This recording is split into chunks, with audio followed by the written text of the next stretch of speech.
Panvel police station. Madam, माथेरानमध्ये झुम्मापट्टी येथे एक body सापडली. ठीक आहे, पोहोचतो. सर, माथेरान जुम्मापट्टी येथे डेड बॉडी सापडली. ताबडतोब गाडी काढा, चला जाऊन येऊया. यस.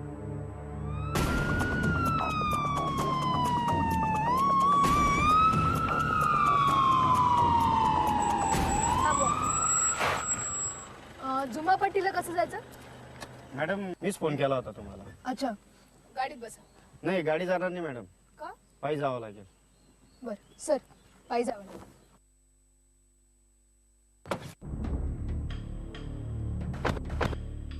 इथे वरती. हां, वरती सर.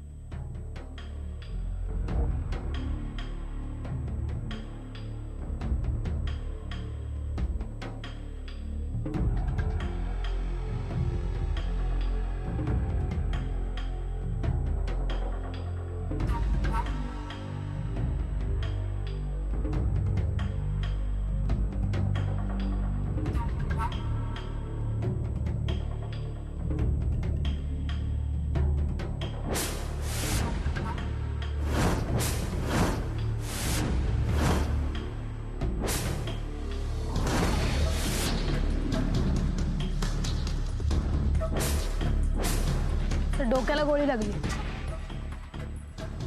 बेड आहे बघा. सर, पाठीला पण एक गोळी आहे. ह्याची खिसे तपासा, बघा काय आयडेंटिफिकेशन किंवा मोबाईल फोन मिळतो का. Yes sir.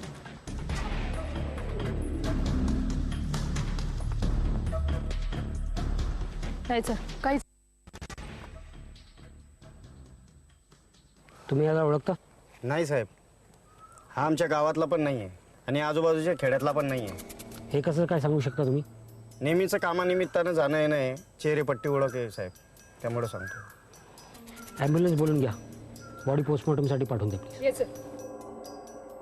28 एप्रिल 2018ला पनवेल पोलिसांना माथेरान झुम्मापट्टी इथून फोन येतो की तिथे 20 ते 21 मुलाची डेड बॉडी सापडली आहे.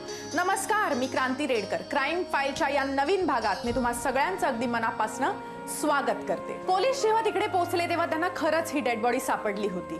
या मुलाच्या पाठीत आणि डोक्यात अशा 2 गोळ्या घालून त्याची हत्या केली होती. कोण होता हा मुलगा आणि इतक्या क्रूरपणे त्याला कोणी मारलं होतं? The number you have called is currently not reachable. Please try again later.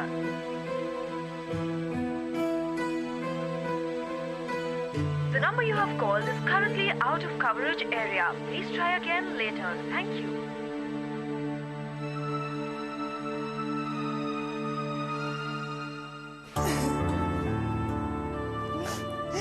अक्षय, का रे मला सोडून गेलास तू एकटीला?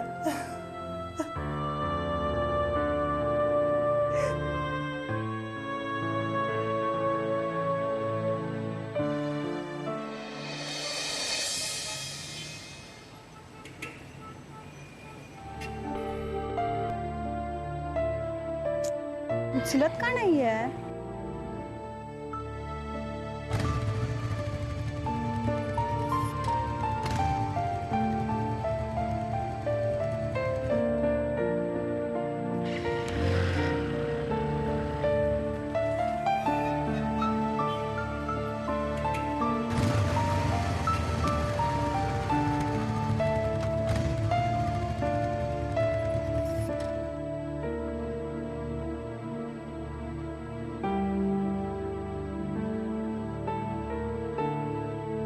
किती गडबड करत होतीस? हा, बाबा होते म्हणून यायला जमत नव्हतं. बोल आता, काय काम आहे? मेधा, काय झालं? बोलत का नाहीयेस? एवढ्यावरच रागवलीस? बोल ना, काय झालंय? काही नाही, दुसरंच कारण आहे. मेधा, सांगशील का काय झालंय? अक्षय, मला असं वाटतं आपण आता परत भेटलं नाही पाहिजे. काय भेटलं नाही पाहिजे? कालपर्यंत तर म्हणत होती की आपण 7 जन्म एकत्र राहू म्हणून. आता अचानक एवढं काय झालं? काही काय झालं असे ना, मी परत तुला भेटू नाही शकत. मेधा, प्लीज सांग ना. तुझा भाऊ अनिकेत भेटला होता मला.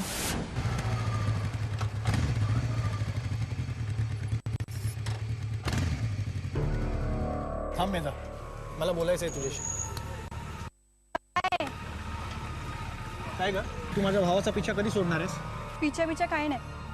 प्रेम आहे आमचं. हे प्रेम बिम ना हे काय नसतं, समजलं ना? लास्ट टाइम पण तुझं खूप ऐकून घेतलं, आता पुन्हा तीच रेकॉर्डिंग ऐकायला आलोय मी इथे. या गावामध्ये माझ्या वडिलांची खूप इज्जत आहे आणि पुढच्या महिन्यात इलेक्शन आहेत. सो तुमच्यामुळे मला कुठलाही प्रॉब्लेम नको आहे. पाठलाग सोड त्याचा. अहो काय बोलताय तुम्ही? आमचं हे प्रेम बिम ना बस झालं. ते प्रेम गेलं चुलीत. आता मी सांगतो ना तेच ऐकायचं, समजलं? अहो दादा पण बस झाली हा तुझी फडफड. मी काय करू शकतो ना हे तुला देखील चांगलंच माहिती आहे, समजलं? हे बघ मेधा, तू रडू नको, मी बोलतो त्याच्याशी. नको, त्याच्याशी बोलून काहीच फायदा नाहीये. आणि असंही त्याने माझ्या बाबांना सांगितलंय आणि माझ्याकडून शपथ घेतली की परत तुला कधीच भेटायचं नाही. मेधा, मी काहीतरी सोल्युशन काढतो, पण मला थोडा टाइम तर दे प्लीज. काय सोल्युशन काढणार आहेस अक्षय? हा सांग ना, काय सोल्युशन काढणार आहेस? अरे प्रश्न आपल्या प्रेमाचा नाही आहे, आपल्या दोघांमधील जी जातीची दरी आहे ना ती खूप खोल आहे. तू कधीच ती भरू नाही काढू शकत. मेधा, तुला चांगलंच माहितीये मी नाही मानत जातपात. तू जातपात नाही मानत म्हणून काय झालं? तुझ्या घरचे मानतात आणि तुलाही ते चांगलंच ठाऊक आहे. म्हणजे तू ठरवूनच आलेस की माझं ऐकायचंच नाहीये तुला? काय ऐकू सांग ना तुझं अक्षय, काय ऐकू?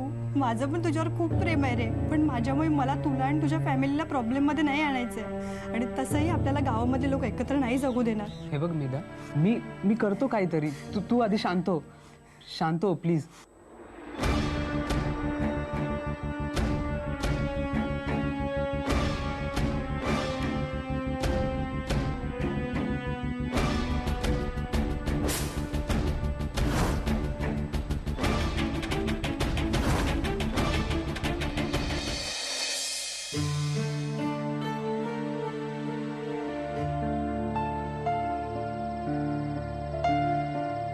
अक्षय तू सगळा विचार केलायस ना? आपल्याकडे एकच मार्ग आहे मेधा. अरे आपण पुण्यात जातोय, आपली काही ओळख नाही काही नाही, आपण काय करणार आहे? कोणाच्या ओळखीची वगैरे गरज नाहीये. खूप पैसे घेतलेत मी. पुण्यात एखादी रूम घेऊ आणि भाड्याने राहू. तुला काहीच कमी पडू देणार नाही.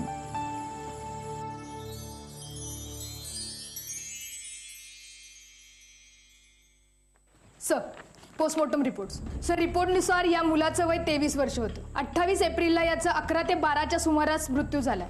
त्याच्या बॉडीवरती आणखी काही निशाण वगैरे? हो सर, पोटावरती एक मोठं तीळ आहे. अजून काय माहिती मिळाली तुम्हाला? हो सर, फॉरेन्सिक लॅबच्या रिपोर्टनुसार याची बॅरेटा 92 या गनने 2 गोळ्या घालून हत्या करण्यात आली आहे. बॅरेटा 92 इम्पोर्टेड वेपन? हो सर. पनवेल आणि आसपासच्या परिसरात या गनचे जितके लायसन्स धारक आहेत त्या सगळ्यांची लिस्ट करा आणि त्या दिशेने तपास करा. Yes sir. अजून काही माहिती मिळाली? नाही सर, अजून तरी काहीच माहिती मिळाली नाहीये. मी पूर्ण महाराष्ट्रामध्ये याची बातमी पसरवली आहे, तसेच टीव्ही चॅनल आणि न्यूजपेपरमध्ये सुद्धा दिली आहे, पण कुठून काहीच रिस्पॉन्स आला नाहीये. रिस्पॉन्स तर तेव्हा येईल जेव्हा ही व्यक्ती महाराष्ट्राची असेल. महाराष्ट्राबाहेरची असेल तर? सर, तुम्ही म्हणताय असं जर असेल ना तर याची मिसिंग कंप्लेंट आल्याशिवाय आपण काहीच करू शकत नाही. चौगुले, तोपर्यंत आपण हातावर हात ठेवून बसू शकत नाही ना. आपल्याला सगळ्या खबऱ्यांना कामाला लावायला हवं. त्यांच्याकडून माहिती मिळवा की एवढ्यात कुठे आर्म्स डिलिंग वगैरे झालंय का, किंवा एखादा बाहेरचा कॉन्ट्रॅक्ट किलर इकडे आलाय का. गो येस सर. हॅलो, हां, येरवडा पोलीस स्टेशन. सर, त्या डेड बॉडीची ओळख पटली. त्याचं नाव अक्षय हरणे असं आहे. ज्या दिवशी आपल्याला डेड बॉडी सापडली त्याच दिवशी त्याच्या पत्नीने मिसिंग कंप्लेंट नोंदवली होती, पुण्यामध्ये येरवडा इथे. एक काम करा, येरवाडा पोलीस स्टेशनला फोन करून त्याची मिसिंग केसची फाईल इकडे आपल्याकडे मागून घ्या आणि त्याच्या घरच्यांना इन्फॉर्म करून आपल्या पोलीस स्टेशनला बोलून घ्या. ॲटलिस्ट कळलं तरी की मृत व्यक्ती कोण आहे म्हणून. आता फक्त आपल्याला एवढं शोधायचं आहे की याला कोणी आणि का मारलं. Yes sir. Hello, Yerwada police station. हां, पनवेल पोलीस स्टेशनमधून PSI चौगुले बोलते.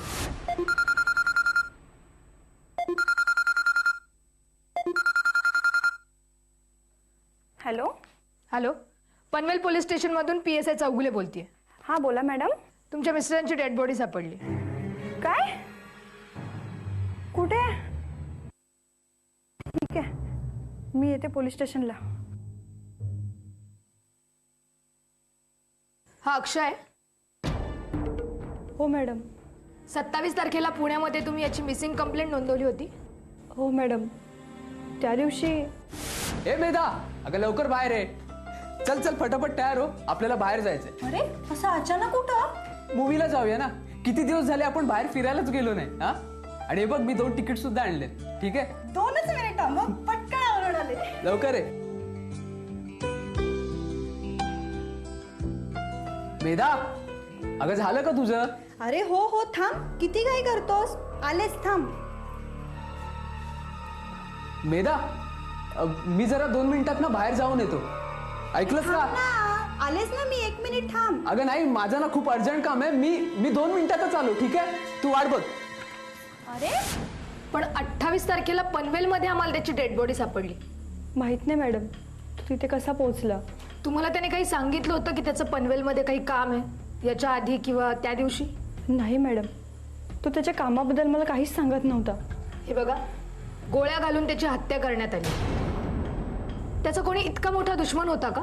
मॅडम, मला त्याच्या दुश्मनबद्दल काहीच माहीत नाही आणि त्याच्या कामाबद्दल पण मला काहीच सांगत नव्हता. पण हां, अक्षयच्या भावाला आमचं लग्न मान्य नव्हतं. तो आमच्या लग्नाच्या विरोधात होता. प्लीज तुम्ही शोधून काढा आता माझ्या अक्षयला कोणी मारलं ते. कदाचित अनिकेत नाही मारलं असावं. मला सांगा, ज्या दिवशी अक्षय बाहेर पडला त्या दिवशी त्याला कुठला फोन कॉल आला होता? नाही माहीत मॅडम, मी बाथरूममध्ये होते. तुम्ही कुठे राहता? एरवड्यात मॅडम. पुढचे कुठले? देहूगाव. Love marriage? हो मॅडम, आमचं लव्ह मॅरेज आहे. तुमच्यात काही भांडणं वगैरे होती का? नाही मॅडम, कधीच नाही. अक्षय मेधाला येतो म्हणून सांगून गेला आणि तो घरी आलाच नाही. मेधाला टेन्शन आलं. तिने 1 दिवस त्याची वाट पाहिली, पण त्या एका दिवसानंतर तिने पोलिसांना फोन केला. तिने येरवडा पोलीस स्टेशनमध्ये त्याची मिसिंगची कंप्लेंट नोंदवली. येरवडा पोलीस स्टेशनला आता अक्षयचा खून झाला आहे ही बातमी मिळाली होती आणि आता ही केस पनवेलचे पोलीस हँडल करत होते. कसून तपास केला तरी पनवेलच्या पोलिसांच्या हाती अजून कोणताही सुराग लागला नव्हता. सर, ही अक्षय मिसिंग केसची फाईल आहे. चौगुले, सर. या अक्षयच्या बायकोला एकदा चौकशीसाठी पुन्हा बोलवा. सर, अक्षयची बायको मेधाचा फोन लागत नाहीये, पण अक्षयचा भाऊ अनिकेत बाहेर आलाय. बोलू? बोलवा. Yes sir. अनिकेत, मला एक गोष्ट सांग, तुम्हाला सगळ्यांना कसं काय माहीत नव्हतं की अक्षय पनवेलला कशासाठी आलाय म्हणून? नाही सर, आम्हाला काहीच कारण माहीत नाही. हे बघ, तुझ्या भावाला 2 गोळ्या घालून ठार करण्यात आलंय. तेव्हा जे काय सांगशील ते नीट विचार करून सांग. हे सगळं कोण करू शकतं? नाही सर, खरंच याविषयी मला जास्त काहीच माहीत नाही. तो कुठे आहे, काय करतोय, आणि सध्या माझं फोनवर देखील त्याच्याशी बोलणं झालेलं नाहीये. ते का म्हणून? सर, अक्षय आणि मेधा पुण्यामध्ये राहत होते. त्या दोघांनी पळून जाऊन लग्न केलं होतं आणि अनिकेतच्या घरच्यांना ते मान्य नव्हतं. हो ना अनिकेत? हो, बरोबर आहे सर.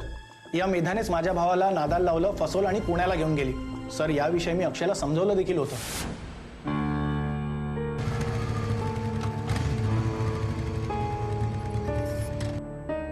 दादा,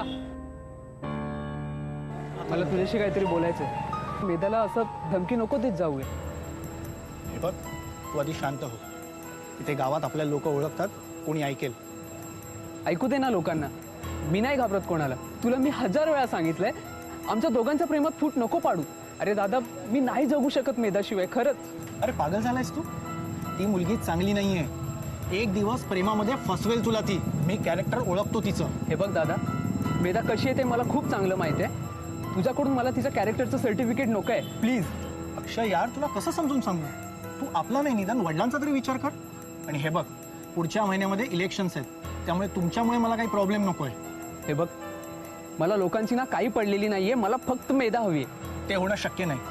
तू हवं तर एखादी आपल्या जातीतली मुलगी बघ. अरे मी तुला सपोर्ट करेन, पण मेधासोबत लग्न होणं शक्य नाही. दादा, अरे मी नाही जगू शकत मेधाशिवाय. मला काही फरक पडत नाही. तू मेधापासून लांब व्हायचं, समजलं? बस. सर, मी सांगतो तुम्हाला, यामध्ये नक्कीच मेधाचा काहीतरी हात आहे. हे बघ, यामध्ये कोणाचा हात आहे हे आम्ही शोधून काढूच, पण अक्षयला मारण्यामध्ये तुझा तर हात नव्हता ना? अहो मॅडम, काय बोलताय तुम्ही? अक्षय माझा धाकटा भाऊ आहे. मी का मारेन त्याला? तो तुझा भाऊ होता हे आम्हाला माहिती आहे, पण तुझं त्याच्यावर किती प्रेम होतं हेही आम्हाला माहिती आहे. अहो मॅडम, तुम्ही उगाच माझ्यावर संशय घेताय. मी खरंच सांगतोय, मी नाही मारलं माझ्या भावाला. तुम्ही त्या मेधाला पकडा. तिच्याकडून तुम्हाला नक्कीच काहीतरी माहिती मिळेल. हे बघा, काय करायचं आहे तू आम्हाला शिकवू नकोस. तू फक्त एक काम कर, जोपर्यंत इन्व्हेस्टिगेशन सुरू आहे पनवेल सोडून जायचं नाही, कळलं? ठीक आहे, चल जा आता.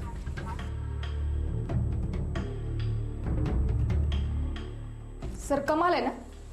अनिकेत म्हणतोय की मेधाने अक्षयला मारलं आणि मेधा म्हणतीये की अनिकेतने अक्षयला मारलं, पण सगळा संशय तर अनिकेतवरच जातोय. या दोघांच्या लग्नाला फक्त अनिकेतचाच विरोध होता, जास्त विरोध होता. त्या दोघांनी पळून जाऊन लग्न केलं म्हणून त्याच्या घरच्यांनी यांच्यासोबत संबंध तोडले. सर, अनिकेतचे वडील मागच्या वर्षी निवडणुकीला उभे राहिले होते, पण ते निवडून आले नाहीत. अनिकेतला वाटलं की आपल्या भावाने जातीच्या बाहेर लग्न केलं म्हणून त्याचे वडील निवडून आले नाहीत. त्यामुळे तो जास्त चिडला होता आणि रागाच्या भरात कदाचित त्याने मारलं असेल. पण त्याला त्याच्या भावाला मारायचं होतं, तर मग तो आत्तापर्यंत का वाट बघत राहिला? तेव्हाच का नाही मारलं? सर, त्याने आत्ता का मारलं हे मला माहिती नाही, पण सर मेधाचं अक्षय सोडून या जगात कोणीच नाहीये. ती का मारेल त्याला? आणि सर एवढं मोठं वेपन का येईल तिच्याकडे? अनिकेतकडे कसं येईल? सर, अनिकेतचे वडील राजकारणामध्ये होते, त्यांना असे धमक्यांचे फोन येतच होते ना, त्यामुळे ते वेपनही वापरत होते. हां सर, पण ज्या वेपनने हत्या झाली ते हेच आहे का हे माहिती नाही. मग सगळ्यात प्रथम आपल्याला अनिकेतच्या बाबांचं वेपन आणि आपल्याला मिळालेले बुलेट्स याचं मॅचिंग करून बघायला हवं. Yes sir. तुम्ही अजून एक काम करा, अक्षय आणि अनिकेत या दोघांचे कॉल रेकॉर्ड्स मागवा. Yes sir. अक्षय आणि मेधा या दोघांमध्ये खूप प्रेम होतं, पण ह्या दोघांच्या प्रेमामध्ये खूप मोठी दरी होती, ती म्हणजे पैशाची आणि जातीची. अक्षयच्या भावाने या दोघांना समजावून सांगण्याचा पण प्रयत्न केला होता, पण ही दोघं कोणाला जुमानतच नव्हती. अक्षय आणि मेधाला हे कळून चुकलं होतं की जर त्यांना प्रेमात राहायचं असेल तर त्यांना त्या गावात राहता येणार नाही. त्या दोघांनीही ते गाव सोडण्याचा निर्णय घेतला आणि ते पुण्यामधल्या येरवडा या भागात येऊन राहू लागले. सर, अक्षय आणि अनिकेतचे कॉल रेकॉर्ड्स. सर, कॉल रेकॉर्डनुसार अनिकेतने 27 तारखेला अक्षयला 3 कॉल केले होते. म्हणजे अनिकेत आपल्याशी खोटं बोलला तर? हो सर. त्यानेच अक्षयला फोन करून बोलवलं, त्याला पनवेलला घेऊन गेला आणि त्यांनीच त्याला मारलं असावं. हो सर, मलाही असंच वाटतं. ठीक आहे, त्याला बोलून घ्या, विचारूया कशाला कॉल केला होता. Yes sir. हो सर, मी कॉल केला होता. ते आम्हाला माहिती आहे. का केला होतास तेवढं सांग. त्याला काही पैसे हवे होते. ए, जास्त स्टोरी बनवू नकोस. त्याला पैसे हवे होते तर तू का त्याला कॉल केला होतास? नाही, पहिल्यांदा त्याने मला मित्राच्या फोनवरून फोन केला आणि नंतर जेव्हा मी त्याला पैसे द्यायला गेलो तेव्हा मी त्याला कॉल केला. अच्छा, त्याने त्याच्या मित्राच्या फोनवरून फोन केला तुला? हो. त्याला कशाला पैसे हवे होते? ते काही माहीत नाही. मला म्हणाला काहीतरी काम आहे. मी त्याला विचारलं का पैसे हवेत मला सांग, पण त्याने काही सांगितलं नाही. पण तू तर आम्हाला बोलला होतास की तुझं आणि त्याचं बोलणं व्हायचं नाही म्हणून. खोटं का बोललास आमच्याशी? हो सर, मी खोटं बोललो. खरं तर माझ्या घरच्यांना मी त्याला भेटतो हे आवडत नाही, पण सर त्याने काही केलं असलं तरी माझा धाकटा भाऊ आहे होतो. अधूनमधून फोन करून भेटायचो मी त्याला. हे बघ, खूप स्टोरी सांगितली सर. आता सरळ सरळ कबूल हो, नाही तर आमच्याकडे वेगळे मार्ग आहेत. अहो मॅडम, मी तुम्हाला किती वेळा सांगितलंय आणि कसं सांगू की मी खरंच माझ्या भावाला नाही मारलंय. मी तुम्ही खरंच माझ्यावर विश्वास ठेवा. तुम्ही आहे ना, तुम्ही त्या मेधाला पकडा. मला 100% खात्री आहे तिचा नक्की याच्यामध्ये काहीतरी हात आहे. अक्षयचा भाऊ अनिकेत हा अक्षय आणि मेधाच्या प्रेमाच्या विरोधात होता. ज्या दिवशी अक्षयचा खून झाला होता त्या दिवशी अनिकेतनी अक्षयला 2दा फोन केले होते. जर त्यांनी हे 2 फोन केले होते तर त्यांनी ही गोष्ट पोलिसांपासून का लपवली होती? पोलिसांच्या हाती कॉल रेकॉर्ड्स लागल्यावर अनिकेतनी ही कबुली दिली होती की हो, त्यांनी 2दा स्वतःच्या भावाला फोन केले होते, पण त्याला स्वतःच्या भावाला पैसे द्यायचे होते म्हणून त्यांनी हे फोन केले होते. पोलिसांचा अनिकेतवरचा डाऊट काही जात नव्हता आणि त्यांना सारखी ही एक ऑनर किलिंगची केस असावी असं वाटत होतं. सर, मला अजूनही असं वाटतंय की हा अनिकेत खोटं बोलतो, स्टोरी बनवतोय सर. पण चौगुले, आपल्याकडे अनिकेत विरुद्ध काहीच पुरावा नाही. कॉल रेकॉर्ड्स अनुसार 27 आणि 28 तारखेला तो पुण्यातच होता आणि आपल्याला अक्षयची बॉडी पनवेलमध्ये सापडली. तुम्ही एक काम करा, अक्षय जे म्हणतोय ते खरं असेल तर आपल्याला मेधालाही चेक करावं लागेल पुन्हा. तुम्ही तिला बोलून घ्या. सर, पण मेधाचा फोन लागत नाहीये. फोन लागत नाही? तिच्या घरी जाऊन या. Yes sir. लॉक?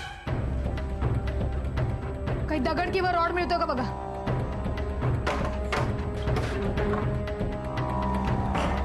शोधा. चला. तुम्ही आजूबाजूच्या लोकांना विचारलं? हो सर, त्यांचं असं म्हणणं आहे की 29 तारखेनंतर ती कुठे दिसलीच नाही. म्हणजे 3 दिवस झाले मेधा गायब आहे. तर येस सर. कुठे गेली असेल? स्वतःहून गेली की अक्षयच्या मारेकऱ्यांनी तिला कुठेतरी गायब केलं? तुम्ही एक काम करा, मेधाचे कॉल रेकॉर्ड्स काढा. Yes sir. इथे पोलिसांना अनिकेतच्या विरोधात कोणताही ठोस पुरावा मिळत नव्हता, म्हणून त्यांनी अक्षयची पत्नी मेधा हिला पुन्हा एकदा चौकशीला बोलवण्याचं ठरवलं. त्यांनी तसं बोलवलंही, पण मेधा अक्षयच्या खुनानंतर कुठे गायब झाली ते कोणालाच माहिती नव्हतं. कुठे गेली होती मेधा, कुठे गायब झाली होती ती स्वतःहून कुठेतरी गेली होती की तिला कोणीतरी पळवून लावलं होतं. कदाचित मेधाचाही कोणी खून तर केला नव्हता. सर मेधाचे कॉल रेकॉर्डनुसार तिने आतापर्यंत जे काही सांगितले ते सगळं खोटं होतं. सर 27 तारखेला ती पुण्यामध्ये नव्हतीच. अक्षय आणि मेधा हे पनवेलमध्ये होते. म्हणजे ती आपल्याशी खोटं बोलली? हो सर विशेष म्हणजे हा नंबर. सर मागच्या महिन्यापासून दिवसातल्या 5 वेळा ती त्याला कॉल करायची. हा नंबर कोणाचा आहे तुम्ही चेक केलं? हो सर. मोरे डिटेल्स घेऊन. सर हे ते कॉल रेकॉर्ड्सचे डिटेल्स. नितीश माळी नाव आहे त्याचं. आधी हा राजकारणामध्ये होता. काही दिवसांपूर्वी याने काही छोट्या मोठ्या फिल्मला फायनान्स केलं आणि कन्स्ट्रक्शनमध्ये पण आहे. म्हणजे ह्याच्याकडे इम्पॉर्टंट वेपन नक्कीच असणार. Yes sir. पण मेघाचं आणि याचं काय कनेक्शन आहे आणि ती त्याला का फोन करायची? एक काम करा, या नितेश माळीला पोलीस स्टेशनला बोलवा. Yes sir.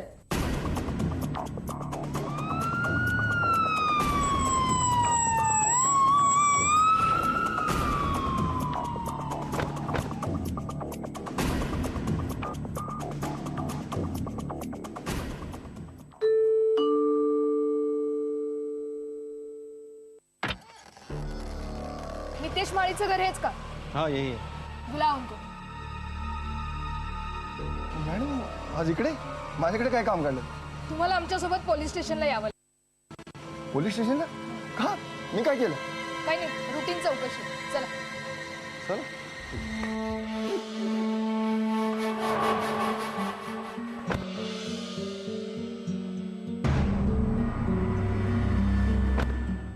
हो साहेब, मी पुन्हा पुन्हा तेच विचारतोय. प्लीज मला हे सांगा, मला इथं कशाला बोलवलंय? कसली चौकशी करताय माझी? तुला माहिती आहे की कशासाठी बोलवलंय? हो साहेब, मला काही माहित नाहीये. मला माहिती असतं तर मी परत कशाला विचारलं असं तुम्हाला? अक्षय हरणे माहिती आहे का तुला? त्याचा मर्डर झालाय आणि आम्हाला संशय आहे की तो मर्डर तू केलायस. अक्षय हरणेचा मर्डर झालाय? केव्हा? तूच सांगू शकशील की करेक्ट टाइम? हो साहेब, काय बोलताय तुम्ही?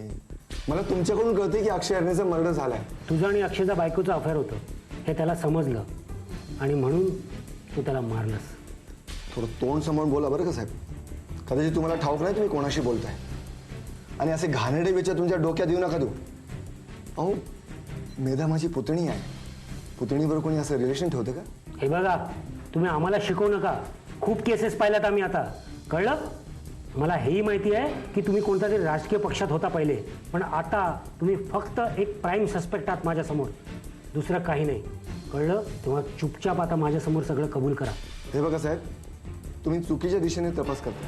मी नाही मारला अक्षयला आणि तुम्ही जसं विचार करताय ना तसं मेधाचे संबंध पण नाही आहेत. अच्छा, मग मावसा पुतळीमध्ये रोजचे 5-5 कॉल कसे व्हायचे? ते ते ते ते ते काय सांग. हो साहेब, गेल्या काही दिवसापासून ते अक्षय आणि मेधामध्ये काही भांडणं चालू होती आणि ते भांडण तुमच्या दोघांच्या लव्ह अफेअरमुळे व्हायचं, बरोबर? तुम्ही काय ठरवूनच ठेवलेत का हो साहेब की माझ्यावर आरोप सिद्धच करायचे? हे सगळं अगोदरच सिद्ध झालंय. तू आता फक्त एवढंच सांग, गन कुठे लपून ठेवली आहेस आणि मेधाचं काय केलंस? या सगळ्यामध्ये तुझ्याबरोबर कोण कोण आहे? हे बघा साहेब, आता जास्तच होत आहे. मी पुन्हा तुम्हाला सांगतो, मी काहीही केलेलं नाही आहे. या उपर तुम्हाला माझ्यावर विश्वास नसेल ना, तर काही माझ्या विरुद्ध काही सबूत असतील ना तुमच्याकडे, तुम्ही बोलताय ते सबूत घेऊन या आणि नंतर बोलवा. आता मला जाऊ द्या, माझी एक फिल्म येते, त्या फिल्मच्या प्रमोशनला मला जायचं आहे. ठीक आहे? फिल्मच्या प्रमोशनला जायचं काय? हो. ठीक आहे, जा आता तू. पण एक प्रॉमिस करतो तुला, लवकरच भेटू आपण. जरूर सर, आपने बोला और हम हाजिर है सर. जय हिंद. पुरावा हवाय का त्याला? देतो ह्याला मी पुरावा. चौगुले, या केसचे जितके डॉक्युमेंट्स आहेत इमिजिएटली माझ्या टेबलवरती हवे. Yes sir. अक्षयनी मेधासाठी स्वतःचं घरदार सोडलं, स्वतःची दुनिया सोडली, तिच्यावर एवढं प्रेम केलं. तीच मेधा स्वतःच्या मावशीच्या नवऱ्याला दिवसातून 5 वेळापेक्षा पण जास्त फोन का करत होती? असं काय नातं निर्माण झालं होतं तिचं आणि तिच्या मावशीच्या नवऱ्यामध्ये? मेधाच्या मावशीचा नवरा नितेश माळी हा एक फिल्म फायनान्सर होता. पोलिसांनी त्याला चौकशीसाठी बोलवलं. त्यांनी जेव्हा त्याला विचारलं की तो एवढे फोन मेधाला का करत होता, तेव्हा नितेश माळी यांनी सांगितलं की अक्षय आणि मेधामध्ये गेले काही दिवस भांडणं सुरू आहेत आणि त्यांचं नातं हे तणावात आहे आणि तो हा तणाव दूर करण्याचा प्रयत्न करत होता. पण नितेश खरं बोलत होता का? खरंच अक्षय आणि मेधामध्ये एवढी भांडणं होती आणि ही भांडणं कशावर नव्हती, काय प्रॉब्लेम्स होते त्यांच्यामध्ये?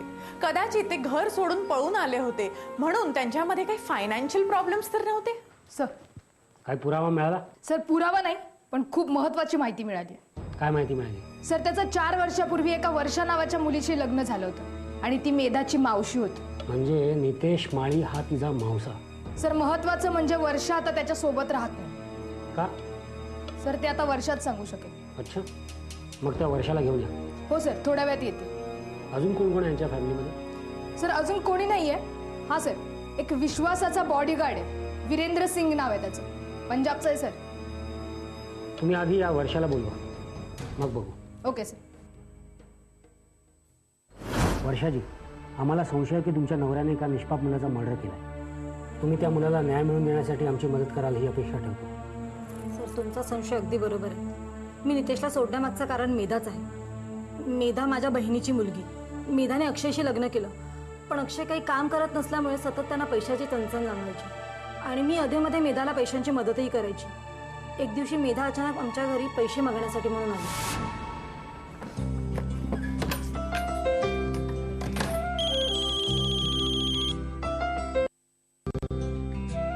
वर्षा, ए वर्षा, वर्षा इकडे बघू. काय झालं? अरे कारची चावी कुठे आहे माझ्या? हॅलो, ए काय रे मगापासून फोन करतो उचलत नाही तू? हे ठीक आहे ठीक आहे. तुमचं नेहमीच असतं, वस्तू एका ठिकाणी ठेवता आणि दुसऱ्या ठिकाणी शोधता. हां ठीक आहे. हॅलो, त्या जोशी आलेत ना, त्यांना बसायला सांग, मी येतो थोडा वेळात. हां. मेधा, अगं कसं काय येणं केलंस? ये ये ये.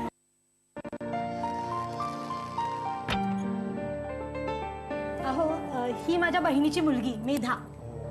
Hello Medha, how are you? ठीक आहे वर्षा, एक काम करा, तुम्ही चहा वगैरे घ्या, मी ऑफिसला जाऊन येतो. हां प्लीज ये ना. ये बस बस. कशी आहेस? मी छान आहे. खूप दिवसांनी आलीस. हो. घरात सगळे कसे आहेत? सगळे मस्त. तू कशी आहेस? मी मस्त.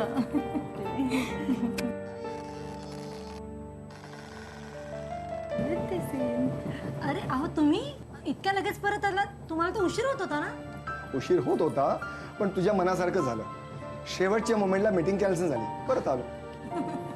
बरं बरं, तुम्ही बसा, मी सगळ्यांसाठी चहा टाकते. ओके ओके, घेऊन ये घेऊन ये. हो. काय चाललंय तुझं सध्या? नाही नाही, काढून टाका. अशी माणसं नकोत आपल्याला. आपल्याला अशी माणसं नकोत बाबा. हो, उद्या मला ही दोघे ना आपल्या ऑफिसमध्ये दिसता कामा नाही.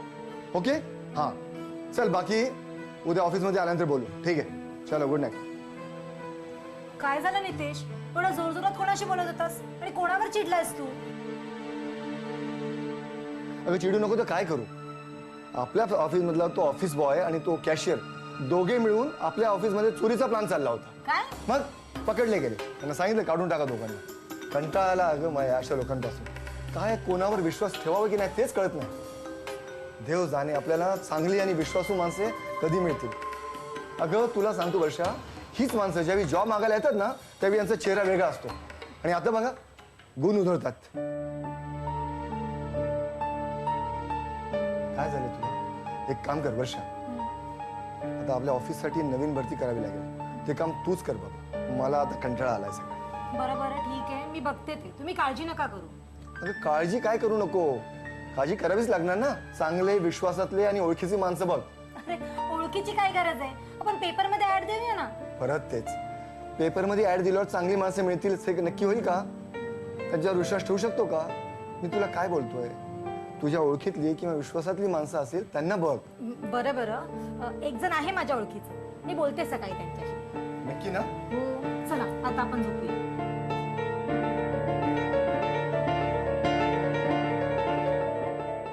सर मेधा माझ्याकडे सारखे सारखे पैसे मागायला लाजत होती. तिला ॲक्च्युली जॉब हवा होता आणि नितेश म्हणालाच होता कोणीतरी ओळखीचं किंवा जबाबदार हवंय म्हणून मी मेधाला इथे बोलावून घेतलं आणि तिने जॉब जॉईन केला. मला सुरुवातीला वाटलं की नितेश मेधाला म्हणजे माझ्या बहिणीच्या मुलीला जॉब देऊन तिच्यावर उपकार करतोय, पण मला कळायला खूप उशीर झाला की हा सगळा नितेशचाच एक प्लॅन होता. प्लॅन? कसला प्लॅन? सर नितेशला बहुधा मेधा पहिल्याच भेटीत आवडायला लागली होती, म्हणून त्याने स्वतःच्या वर्कर्सला काढून तिथे जागा निर्माण करायला सुरुवात केली होती. पुढे काय झालं? पुढे काय सर, एक दिवशी अचानक मी घरात लवकर आले.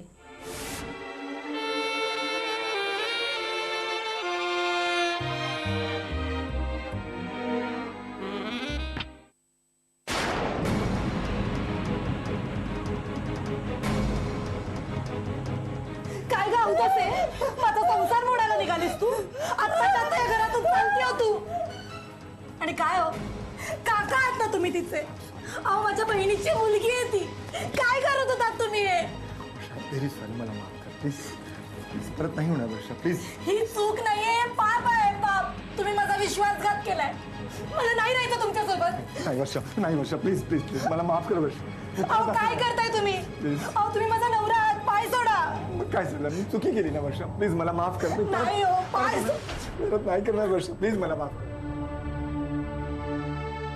वर्षा please, I am very sorry, I am very sorry.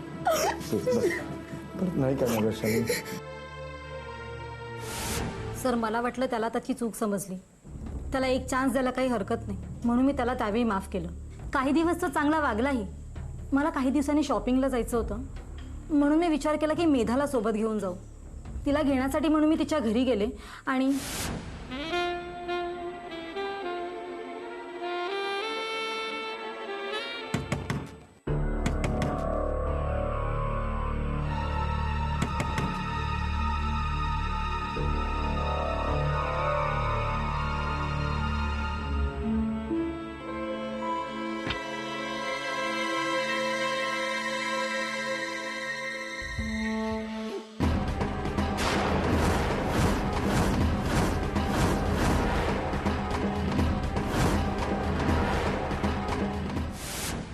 Sir त्या दिवसानंतर मी नितेशकडे कधीच गेले नाही आणि तोही माझ्याकडे माफी मागायला कधी आला नाही आणि येईल तरी कुठल्या तोंडाने.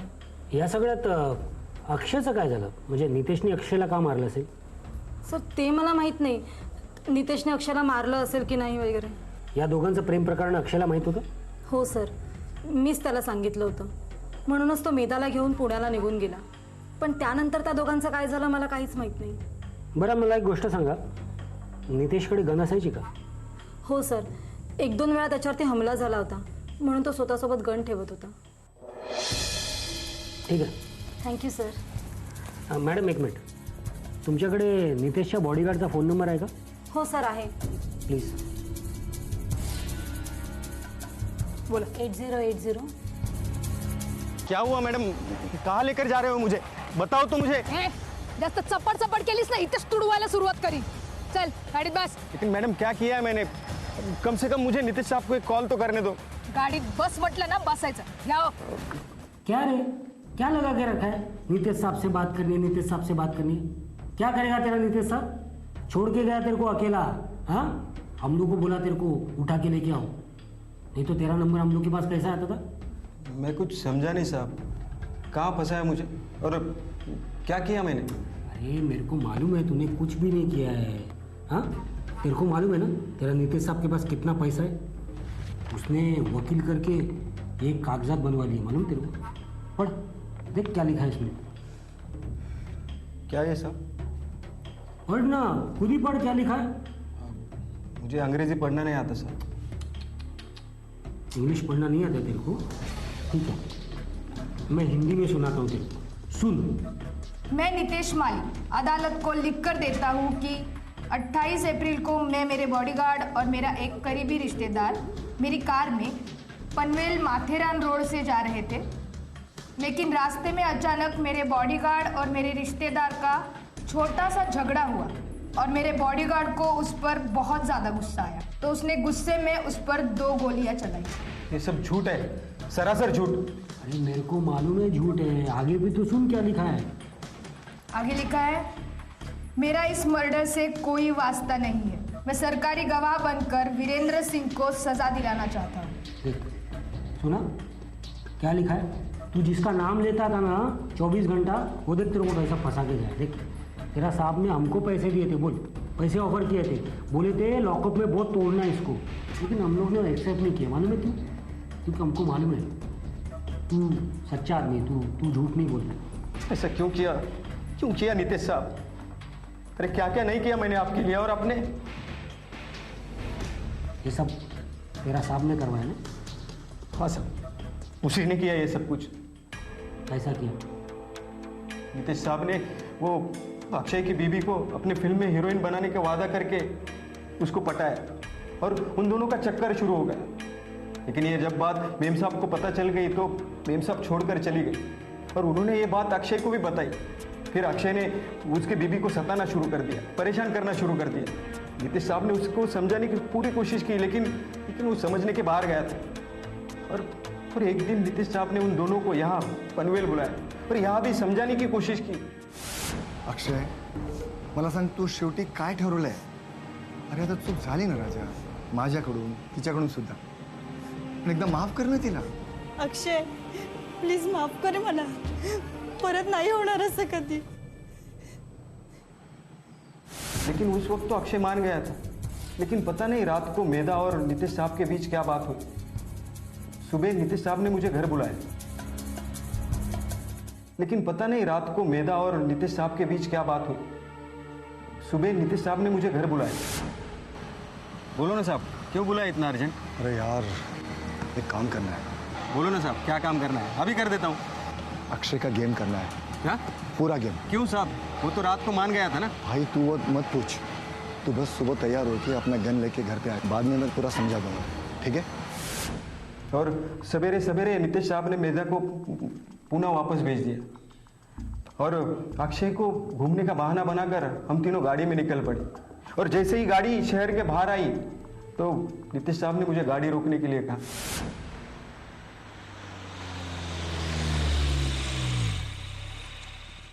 साहब आ गया वो शर्मा जी वाला जमीन। आ गया क्या? हाँ। अच्छा ठीक है, चलते फिर. अरे अक्षय, इथे एक जमीन आली आहे, आपल्याला ती घ्यायची आहे, तर आपण ही जमीन बघून घेऊ आणि नंतर पुढे जाऊ मग. हां चल उतर.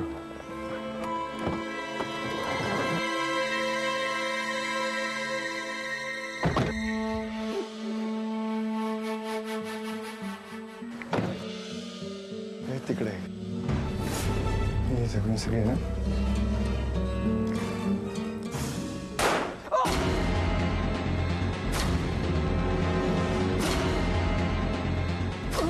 अबे साले, ला इधर. पीठ में मारने से मरने वाला क्या हो?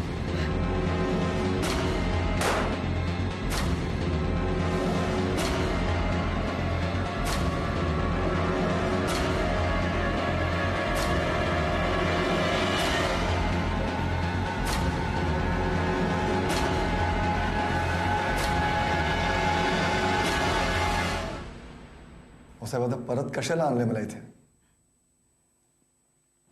तुला प्रॉमिस केलं होतं ना मी पुन्हा लवकर भेटू म्हणून.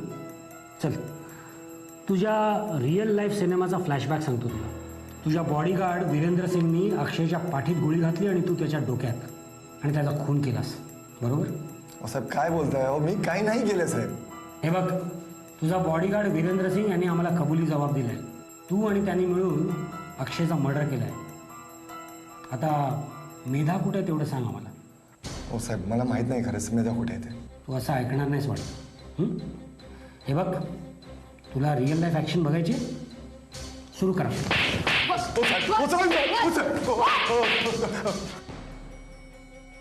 ठीक आहे साहेब, मी कबूल करतो अक्षयचा खून मीच केला, पण खरंच मेधा कुठे मला माहित नाही सर. हो गेली 3 दिवस मीच शोध घेतोय मेधाचा. ते तर आम्ही शोधून काढूच मेधा कुठे गेले म्हणून. पण मला एवढं सांग, अक्षयला का मारलंस? त्यांनी तर मेधाला फोन करून सांगितलं होतं ना पुन्हा सतवणार नाही म्हणून. मग का मारलंस? साहेब मला मेधा हवी होती आणि तिची पण खूप इच्छा होती माझ्याबरोबर राहायची. साहेब मला मेधाने सांगितलं होतं अक्षयला मारायला, मला फसवून स्वतः पळून गेली साहेब.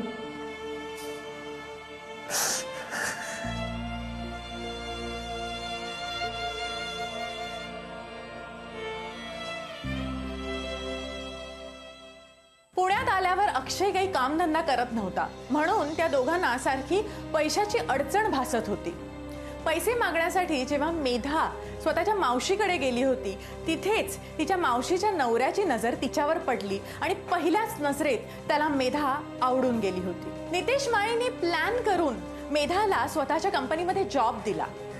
तिला फिल्ममध्ये काम देतो असं सांगून अमिषही दाखवलं आणि स्वतःच्या प्रेमात पाडून घेतलं.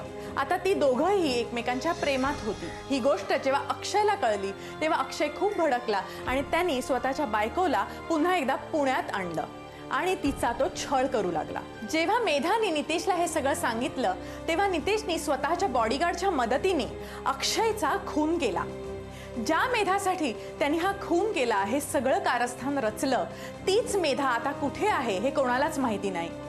पनवेल पोलीस अजूनही तिचा शोध घेत आहेत, पण मेधा कुठे पळून गेली आहे ह्याचा कोणालाही थांग पत्ता नाही. विवाह बाह्य संबंध म्हणजेच एक्स्ट्रा मॅरायटल अफेअर्स ही अतिशय कॉमन गोष्ट झाली आजकालच्या सोसायटीमध्ये. लग्नासारख्या पवित्र गोष्टीचा लोकांनी बाजार मांडला आहे.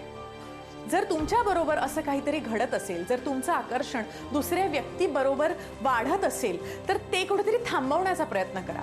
स्वतः ज्या संसारात आहात त्या संसाराला आधी चालवण्याचा प्रयत्न करा. एकमेकांशी संवाद साधा. स्वतःच्या नवऱ्याला किंवा स्वतःच्या बायकोला काय हवंय, त्याचं काय म्हणणं आहे हे जाणून घ्यायचा प्रयत्न करा. लग्न ही एक खूप साधी गोष्ट नाहीये की ती तोडून तुम्ही मोकळे होऊ शकता. स्वतःच्या लग्नाला वर्कआउट करण्याचा प्रयत्न करा. ह्याच विचाराबरोबर आज आपण इथेच थांबूया. पुन्हा भेटूया एका नवीन गुन्ह्याचा शोध घ्यायला. तोपर्यंत गुड नाईट.